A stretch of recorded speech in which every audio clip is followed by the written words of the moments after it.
Now to Glenn and Ian, and a young British unbeaten heavyweight prospect. Yes, Danny Williams, we're going to see in a moment. Here's your MC, Michael Buffer. Ladies and gentlemen, we go to the heavyweight division. This bout is scheduled for 4 3-minute rounds. When the bell rings, the referee in charge of the action is Mickey Van. Introducing first, fighting out of the red corner, wearing white trimmed with blue letters and weighing 14 stone, 11 pounds, in 20 professional bouts. He has won 8 with 3 KOs, 8 defeats and 4 draws from Grimsby, England. Here is Albert Call. And in the corner, fighting out of the blue corner, wearing red trimmed with white, weighing 16 stone, 11 and 1/4 pounds. His professional record, 8 victories, 6 KOs. He comes to us from Brixton in London. Ladies and gentlemen, the undefeated Danny Williams.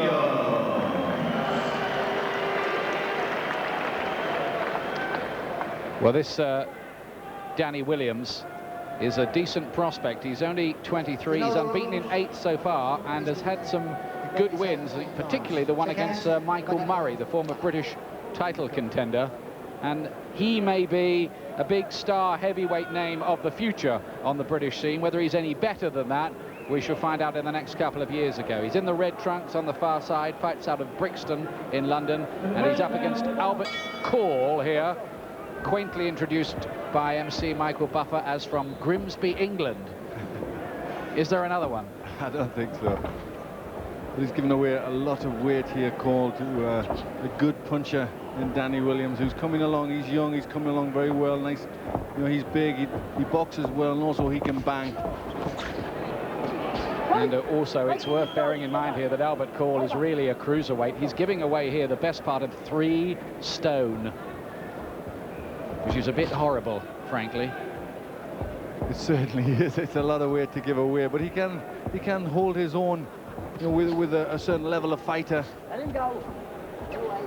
You know, he can, you know, he's got experience to just try and fiddle Williams around a little bit and try and get through this.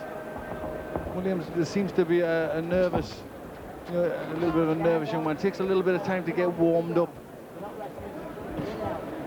But so far, when we've seen him, we've liked the look of him. He does lack a little bit in confidence, Danny Williams. But he's no need to, because he's pretty good.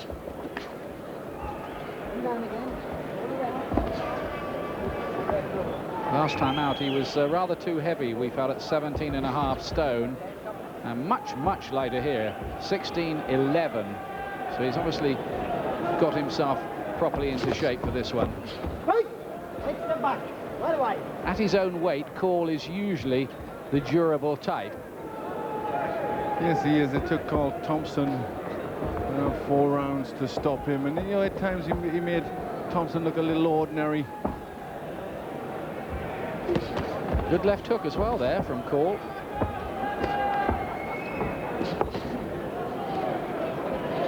Down again. Only 2 men so far have taken Danny Williams the distance. Both of them in 4-rounders, the American James Wilder and the stubborn John Pierre, who also was a cruiserweight.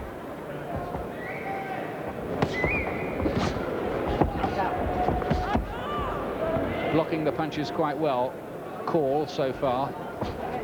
But what happens when he really feels the full power of a close to 17 stone heavyweight landing on him?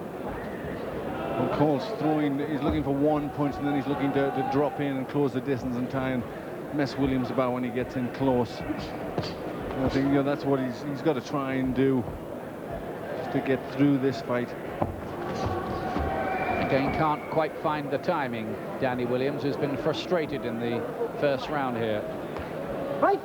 Call has won just 8 out of 20 fights. He's very much cast here as the self-managed journeyman. Well, it was not the best of Danny Williams in that opening round.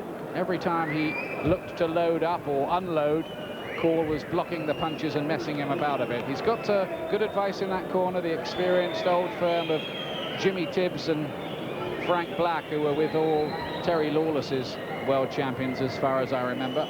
Because he just looked as if he was trying a little too hard in the opening round. He was looking for the big punch too much, and Cole managed to fiddle him out of that. So I think that you're in the corner, they'll be telling him just to get back behind his jab and work into his openings before he lets the big punches go. Only 2 men have stopped this Albert Call of Grimsby in 20 fights so far. He always comes into the ring in good condition, keeps himself in shape, and usually gives a good account of himself without ever threatening to win in higher class.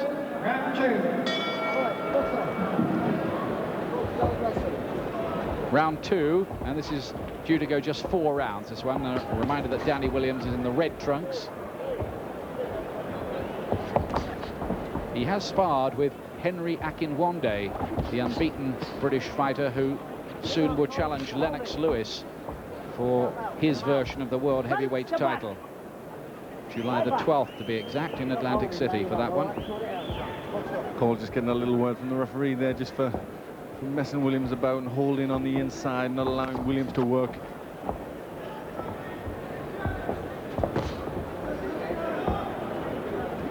Williams, for his part, doing better in this round because he's starting to work the jab and look for his openings.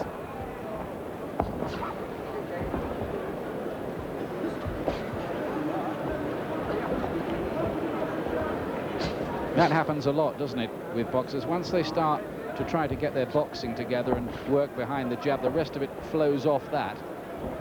Yes, all your timing and everything comes from behind the left jab. But, you know, for the majority of fighters, and once they start landing the jab, they can always get the rest of the punches on. Arms out, heads out. You want to stay there, do some work. It's one of the problems, isn't it, that Tyson has had, that he's forgotten about left jabbing. Yes, I think for the most part he has, and also his head movement, and you know that's where it all comes from. There, it all comes from the, behind the jab. Gets through with the right hand that time, Williams.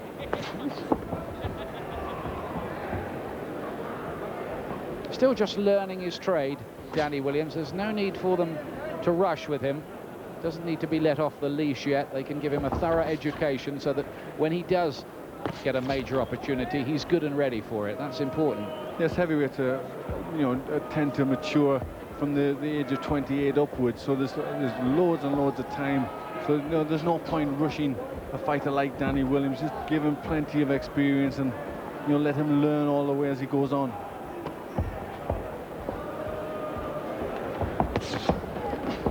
Your head. I'll get him on the back of the head, William. Break the back. Right back.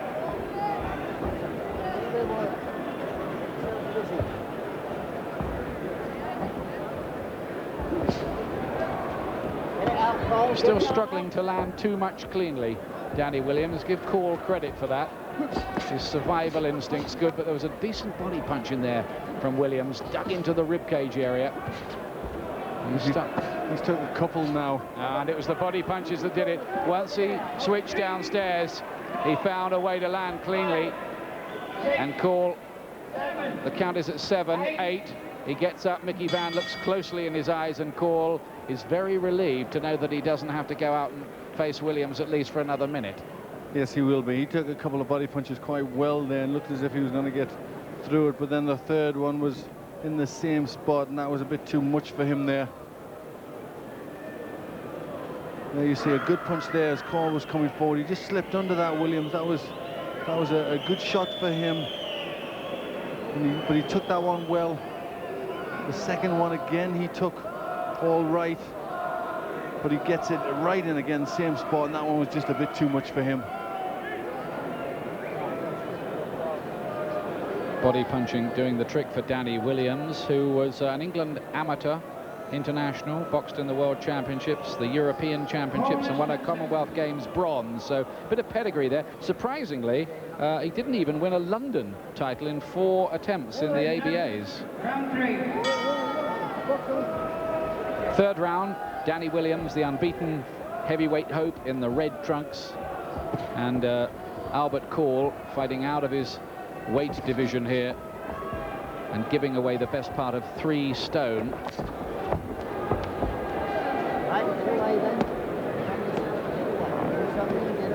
Breaks the back. Cole's the sort of fighter who can make you look bad and mess you about. But Williams is keeping nice and patient, just working behind the jab now and looking for his openings.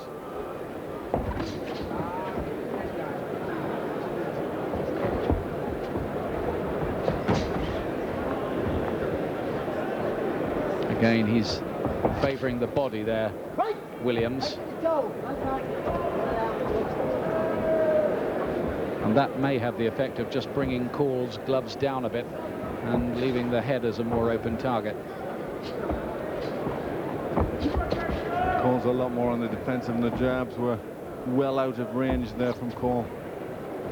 They're both missing quite a bit here.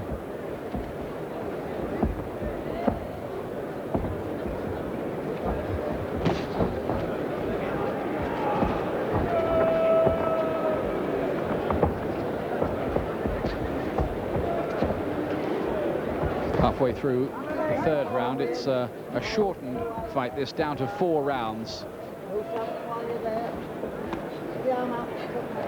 Don't forget, coming up next, we have Prince Naseem Hamed. That will be the next fight in the ring, defending his 2 world featherweight titles against the Sunderland hope Billy Hardy. And Robin Reid against Henry Wharton to follow that, which could just be the fight of the year. I'm not saying it will be, has the potential to be. Well, after the knockdown, you just sense that Williams is just giving Cole a little bit too much respect, and maybe he should just step on him and impose himself a little more.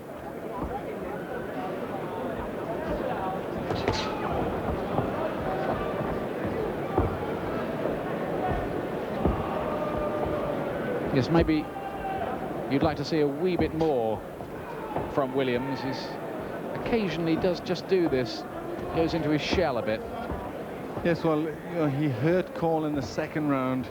You know, and it's right being patient and just having a look at the beginning of the third, but by now he should have just stepped on the gas a little more and start to use his strength. You know, he's got a big weight advantage, but he hasn't as yet started to use that. Left hand got through. Didn't really land too cleanly. Cole's all right. All 3 rounds so far to Danny Williams. And backstage, meanwhile, nervy moments for the fighters in our world title opportunity fights tonight. And what an opportunity for Billy Hardy. At the age of 32, he'll be up against Prince Naseem Hamed. There is Billy Hardy. Now, you know him well. He's had 2 world title fights before, not successful. Could he cause the big upset? Well, I think when you look on paper, you've got to say that Hamed's a big favourite, and you know, Billy's got to pull out something special. But he's you know, he's used to the big occasion. He's went to he's went to Europe and took European titles and defended it in Europe. You know, so he's not going to be fazed by this sort of performance. So really, you know, he's got a chance. He's got to try and rough Hamed up. Back in the ring, 4th and last round of this bout, with heavyweight prospect Danny Williams in action here.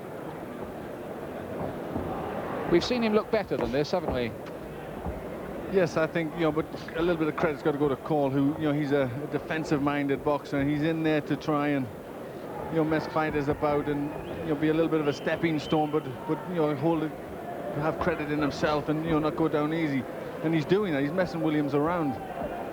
Williams, I think, just should have asserted himself a little more. It's time now to go in and use his strength, use his weight. He's got the extra punching power. He can start to gamble a little bit in this last round.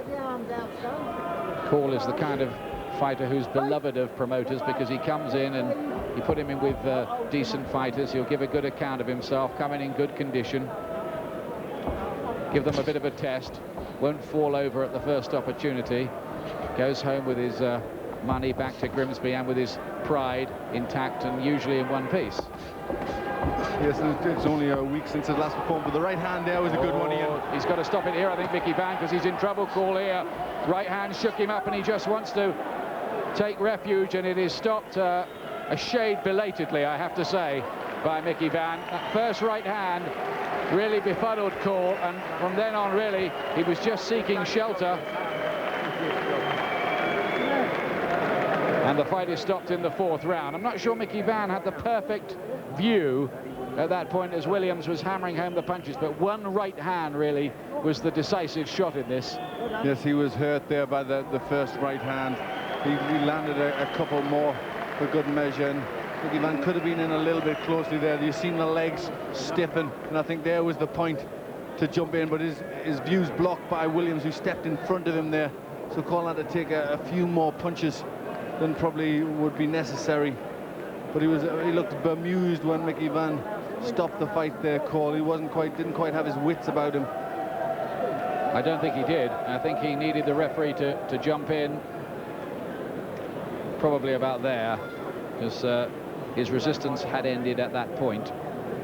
I think Mickey Vann was a bit unsighted for a moment, but Cole happily seems to be all right. He's recovered quickly, and Danny Williams has a stoppage win to his name.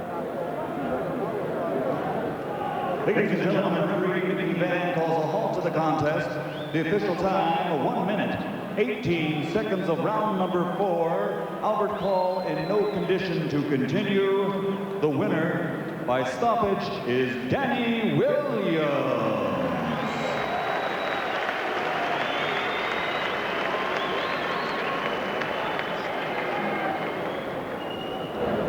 It's going along pretty nicely at the moment for Danny Williams, building up his record. He's only been a professional for 18 months. And he certainly has age on his side as well at only 23. Barry, you went to spend some time with him recently. Yeah, I went down and worked with the guy. He's an absolute gentleman. He's a Christian and he's a complete professional. He lives for boxing, and he's making slow but steady progress. We picked him as for the class of '96, and really people would think, well, maybe he should be moving on slightly faster, but I think he's moving on perfectly. He's taking it at his own pace, and Jimmy Tibbs is doing a wonderful job on him. When he started off in this fight, he started measuring Alco up. He was a mover. He was a couple of stone lighter and more elusive and more difficult to catch. But when he eventually caught him, and he nailed him with a super shot and dropped him down, he didn't lose his composure. Great shot. Right hand, left hook to the body was the one that started. The left hook here actually hits him on the chest, right in the mid sort of solar plexus area, and was enough to do the job and dropped him down. Great shot, and then he just slowly measured him again and then turned the gas on again in the 4th round. Nick, as we look at a little bit of the action from round 4, maybe you'd give us the benefit of your view. Yeah, I think he's a very, very nicely balanced heavyweight. He's a big man. Here's the finish. Yeah, good footwork, and keeping his distance between him and his opponent, not falling in, as a lot of novice or young hopefuls coming through do. He's picking his shots, and I mean, the referee wasn't really that late. We're quick to criticise sometimes, but he wasn't in that bad of trouble. Had a sore ear there, we can see. You're right, he was in the wrong position, as Ian said, to see the punch. Jim? Yeah, for me it was an excellent finish to an otherwise slightly disappointing performance. I think Williams, with a massive weight advantage, you have to use that as an advantage. He has to set attacks and sustain those attacks. I think he allowed Cole too much leeway, allowed him to last into the last round. I think he could have stopped him a lot earlier if he'd used his weight advantage, but a tremendous prospect, and I'm sure we'll see a lot more of him in the future. Thank you, Jim. Just to remind you, the WBC World Super Middleweight title defence by Robin Reed